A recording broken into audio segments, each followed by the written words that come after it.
అందరికీ నమస్కారం. Welcome to my channel. అమ్మతోడి ఛానల్కి స్వాగతం. ఈరోజు బాగా వర్షం పడుతుంది. రాత్రి అంతా ఫుల్ వర్షం, అసలు చలి చలిగా ఉంది. ఇప్పుడు కూడా మబ్బులు పట్టేస్తుంది. చూడండి, నెల్లూరు పప్పులుసు చేశాను, అప్పడాలు చేశాను. వీటితో తినాలనుకుంటున్నా. అందరూ హాయ్ ఫ్రెండ్స్ రండి తిందాం అంటారు. నాకు ఫ్రెండ్స్ ఎవరు లేరండి, మీరందరూ నా బిడ్డలు. మీరు తిందాం రండి నా పిల్లలు అనేసి అడుగుతున్నా. నేను అమ్మని. చూడండి, పప్పులు చేస్తున్నా.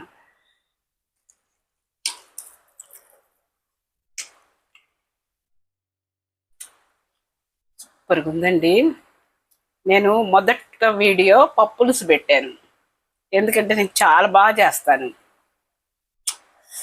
అది ఫస్ట్ వీడియో కదా, అర్థమయ్యి అర్థం కాక అనుకుంటున్నా. మళ్ళీ నేను ఒకసారి చాలా బాగా చేస్తాను, టేస్టీగా ఉంటుంది. అది మీరు చేసుకోవాలని మళ్ళీ నేను వీడియో చేస్తాను. మీకు అర్థమయ్యి ఉండదు, ఎందుకంటే మొదటి వీడియో కదండి. కంగారు పడుతుంది నాకు, ఏ దేంట్లో వేస్తున్నానో అర్థం కాల నాకు. మళ్ళీ నీట్గా చక్కగా నేను పెడతాను. చాలా బాగుంటుంది పప్పు చారు, పప్పులుసు, నెల్లూరు పప్పులుసు.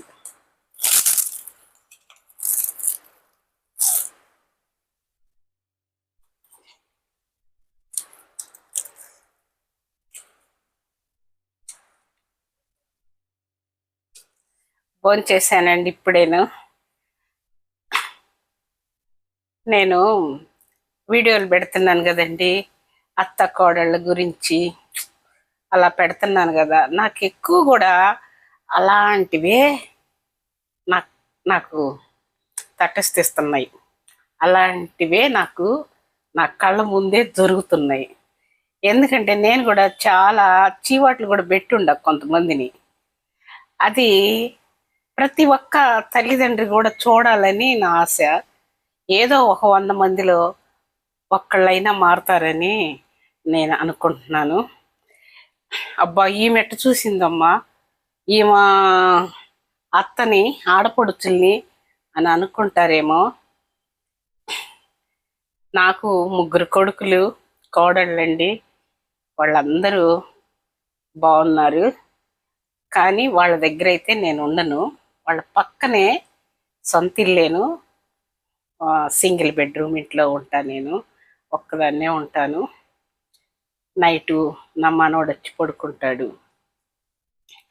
చాలా హ్యాపీగా ఉంటుందండి. ఎవరికైనా కొడుకుల దగ్గర ఉండాలని కోరిక, కానీ నాకైతే నా నా పిల్లలు ప్రైవసీగా ఉండాలి, వాళ్ళకి నేను అడ్డగా ఉండకూడదు. ఏదన్నా నా కొడుకుని ఒక మాట అన్నా, కోడలను ఒక మాట అన్నా అనుకున్న వాళ్ళు బాధగా ఉంటుంది. మళ్ళీ వాళ్ళకి మనస్పర్ధలు ఎప్పటికీ రాకూడదు. అసలు మేమందరం కోడళ్ళలాగా కూడా, అత్త కోడళ్ళలాగా ఉండమండి, ఫ్రెండ్స్ లాగా ఉంటాము. కానీ అంత బాగుంటాం మేము. నా 3 కోడళ్ళు బాగుంటారండి, అందగాళ్ళు. వాళ్ళతో కూడా భార్య భర్తలు కూడా చక్కగా ఉంటారు, వాళ్ళు బాగుంటారు. నాకు కావాల్సింది అదేనండి, ఇంకేం కావాలి. కానీ ఒకప్పుడు నేను కూడా కోడలనే కదా. ఏదన్నా సినిమాకి వెళ్ళామనుకోండి, మేము భార్య భర్తలవి. మా అత్తమ్మ వచ్చిందనుకో, అబ్బా ఎప్పుడో ఒకసారి తీసుకెళ్తాడు, మా అత్తమ్మ వస్తుంది, చక్కగా మేమిద్దరం వెళ్ళాలి అని ఆ రోజుల్లో అనుకునే వాళ్ళం.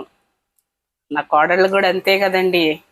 వాళ్ళు హ్యాపీగా ఉండాలి, వాళ్ళు సంతోషంగా ఉండాలి, వాళ్ళకి ప్రైవసీ ఇవ్వాలి ఫస్ట్ అని నా ఉద్దేశం. నేనంతా ఇప్పుడు జనరేషన్గా నేను ఆలోచిస్తాను.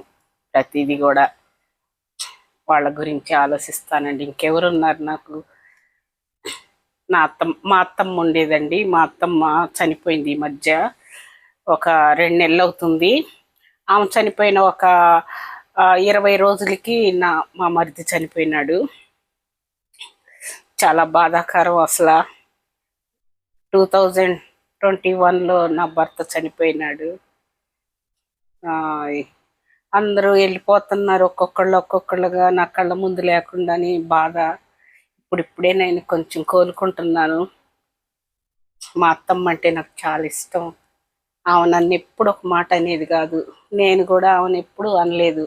నాకు 2 ఆడపడుచులు, వాళ్ళు కూడా నాకన్నా పెద్దోళ్ళు చాలా. అయినా సరే మేము ఫ్రెండ్స్ లాగా ఉంటాము. ఏ రోజు మాకు గొడవలు అంటూ లేవు. ఇప్పటి వరకు కూడా అంత బాగుంటామండి మేము. ఏదన్నా తమాషగా అనుకున్నా కొంచెం సేపటికి మళ్ళీ హగ్ చేసుకుంటాము. అది నేనే బాగా వాళ్ళతో బాగా కలిమిడిగా ఉంటాను. ఎక్కడున్నా గోలగోలగా ఉంటుంది. అలాగుంటా నేను, సందడిగా ఉంటుంది.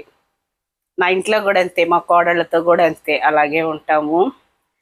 కానండి, ఎందుకంటే నాకు ఒక ఫ్యామిలీ ఒకటి తెలుసు. వాళ్ళు అమ్మాయి తల్లిదండ్రులు యంగ్లో ఉన్నారు, తీసుకొని పోయినారు. ఏ చిన్న విషయాలకేనండి, అవన్నీ చిన్నవి అవి సామాన్యంగా వస్తుంటాయి. వీళ్ళు పోయేది కోడళ్ళకి చెప్పారు, తల్లిదండ్రులకి చెప్పేసరికి కోడళ్ళు వెళ్ళి వాళ్ళు ఏదో ఊహించుకుంటారు, దూరాన ఉంటారు కదా, అమ్మో నా కూతుర్ని ఇంత కష్టపెడుతుంది, ఇలాగ పెడుతుంది ఆమె అనేసి అనుకునేది. తీసుకుపోయి ఇంట్లో పెట్టుకుంది. ఎన్నాళ్ళు చూస్తారండి? భర్తలు ఎన్నాళ్ళు ఉంటారు? కాపురానికి రాదు, విడాకులు ఇవ్వరు. ఎన్నాళ్ళు ఉంటారు?